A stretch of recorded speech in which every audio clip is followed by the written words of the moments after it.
Selamat pagi, Jess. Ini dari Pak Medianto. Ya, Ahmad Dianto atau siapa itu? Ya, betul sekali Pak Jess. Saya sudah kurang lebih 1 tahun disiplin mengikuti pola makan Pak Jess.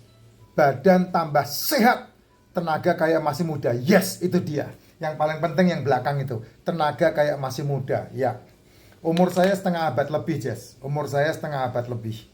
Tapi kalau soal energik ya, boleh diadu sama orang-orang yang makan sehari 3 kali. Saya makan satu hari hanya sekali. Hari ini tadi saya jam berapa tadi ya? Jam 7. Jam 7 makan tongseng. Kayak kemarin. Kalau kemarin jam 3 makan tongseng. Ya, kemarin jam 3 makan tongseng, ini tadi jam 7 makan tongseng. Ya, Pak, enggak apa-apa itu, Pak. Enggak apa-apa kalau kamu makan pakai nasi aman. Kalau kamu makan tidak pakai nasi sangat aman. Yang bermasalah adalah kamu pengen tongseng tapi kamu makan pakai nasi. Itu yang bermasalah. Kenapa, Pak? Ya karena pasti berlebih karbonnya. Pasti berlebih gulanya. 700 kali lipat itu kelebihannya. Ya. Kenapa kok enggak dimakan pakai nasi, Pak? Ya karena di dalam tongseng itu sudah ada gulanya. Bumbu tongseng, ya, masakan tongseng itu sudah ada karbonya dan sangat bagus. Makanya tidak dimakan pakai nasi. Supaya nikmat, ya asinnya harus dikurangi. Karena kalau kamu makan pakai nasi, pasti asinnya, takarannya pasti lebih asin daripada yang tidak pakai nasi. Ya, makan sate juga begitu. Makan sate yang terbaik adalah dimakan tanpa nasi. Baru kamu sehat. Kok bisa? Ya, di dalam sate itu sudah ada unsur karbonnya. Kecapnya, cocolannya itu sudah ada unsur karbonnya. Makanya tidak perlu dimakan pakai nasi. Itu sebabnya saya menyarankan kamu yang udah berumur 35 tahun ke atas, berusahalah untuk makan tanpa nasi. Itu sehat. Ya, itu sehat. Kalau kamu lakukan itu di antara jam 1 sampai jam 7 malam dan pagi tidak sarapan, malam tidak makan, best. Kamu akan menjadi jauh lebih sehat ketimbang saudara-saudaramu yang lain. Tapi minumannya racikan Mak Jin ya. Racikan Mak Jin yang Pak Jess racik, bukan yang lain. Racikan Mak Jin, TJIN. Itu sehat banget. Karena ini mineral, membantu kita untuk kebutuhan mineral tercukupi dengan baik. Ini udah jam 9, hampir jam 10 malam aja saya masih minum racikan Mak Jin, Jess. Ya, Pak, ini penting sekali supaya kita tidak terjerembab dalam masalah-masalah yang tidak perlu, ya. Mengikuti disiplin pula. Wah, ini luar biasa loh. Bapak ini disiplin. Artinya apa? Pagi bangun tidur minum racikan Mak Jin. Jam 10 dia makan telur 2 butir, 3 butir, 5 butir, 6 butir, 10 butir, enggak apa-apa. Kalau kamu suka, kamu makan enggak apa-apa. Apalagi kamu punya pekerjaan. Ya. Kalau kamu punya pekerjaan ya pagi berangkat kerja ya berangkat aja, tapi enggak usah sarapan. Nah, jam 10 kamu makan telur. Kalau enggak ada telur, Pak, ya daging lah. Tapi jangan dengan karbo-karbonya dimakan, enggak usah. Karena apa? Itu sumber malapetakannya, awal mula malapetaka. Tubuhmu terkena degeneratif, tubuhmu terkena metabolic syndrome, tubuhmu terkena komplikasi itu karena itu, Jess. Pagi-pagi yang harusnya kamu menjaga lambungmu, tapi kamu rusak dengan mengasupkan sarapin itu. Nggak butuh, tubuhmu nggak butuh sarapan. Tubuhmu nggak butuh sarapin. Kalau ada yang protes sama saya, ya kan pagi butuh sarapan karena butuh tenaga. Nggak. Itu adalah sugesti. Nggak butuh. Kenapa? Karena tubuhmu dari tidur itu otak dalam kondisi delta bergerak menuju ke beta. Jadi nggak butuh sarapan. Di atas jam 10 kamu boleh makan. Ya, di atas jam 10 itu waktu makan yang terbaik, yang asam lambungmu menerima dengan baik. Sehingga kamu akan dipastikan mengalami keajaiban soal kesehatan kalau kamu memperlakukan tubuhmu seperti itu. Malam hari stop meal, stop makan. Malam hari tidak ada waktu untuk makan. Karena malam hari itu waktunya tubuh harus bergerak dari beta menuju ke delta.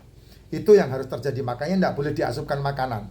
Jadi cukupkan makananmu paling telat malam hari Kalau kamu tidak sempat makan di siang hari, malam hari paling lat jam 7 atau jam 8. Nah, nanti jam 10 bisa tidur, jam 11 bisa tidur. Tapi kalau lebih dari itu, ya minimal kamu menyediakan waktu 2 jam untuk menetralisir lambungmu sehingga kamu boleh tidur, ya. Itu hal yang perlu diperhatikan. Barulah kesehatan itu di tangan kita. Ya, betul sekali. Ini satu pernyataan tegas dari Pak Ahmad Yanto 13. Betul sekali. Saya sudah kurang lebih 1 tahun disiplin mengikuti pola makan Pak Jes. Ya, pola makan yang saya sampaikan sama. Tidak sarapan, tidak makan malam. Makan hanya di antara jam 1 siang sampai jam 7 malam. Itu makannya. Yang dimakan apa?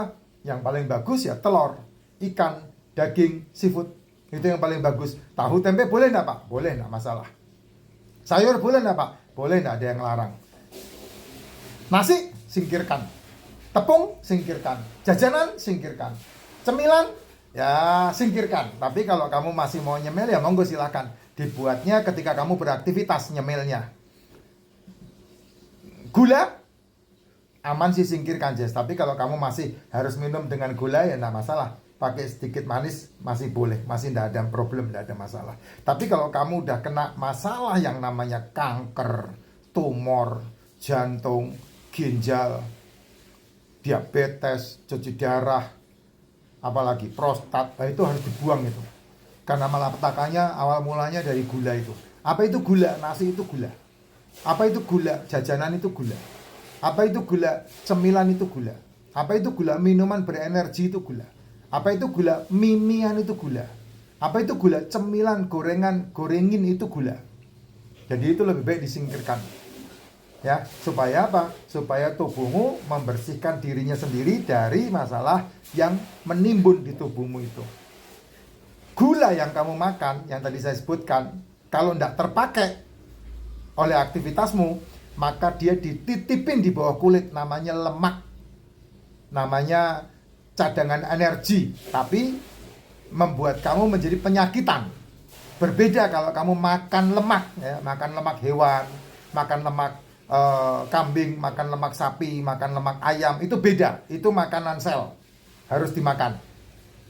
Kalau kamu seringkali susah BAB, seringkali susah buang air, nah jangan pakai obat, tapi makanlah lemak kambing, makanlah lemak sapi, makanlah lemak hewani, maka itu akan membersihkan ususmu dan akan terbuang dengan baik. Kalau kamu tidak mau makan lemak, ya minum MCT oil. Ini bentuknya kayak begini nih, sebentar. Nih, MCT oil. Nih kayak begini nih, MCT. Ya, bentuknya gel. Bentuknya gel. Nih, kalau minum MCT. Nah, bentuknya gel kayak begini. Ini bagus untuk anak kecil, anak-anak yang sekolah. Ini bagus karena bagus untuk otak. Kalau untuk anak-anak ya yang suka susah bebelan atau buang air, nah MCT ini boleh. Nah, tapi kalau yang alami ya makan lemak hewan ya, lemak kambing, lemak sapi. Saya paling demen kalau makan sate tengahnya lemak.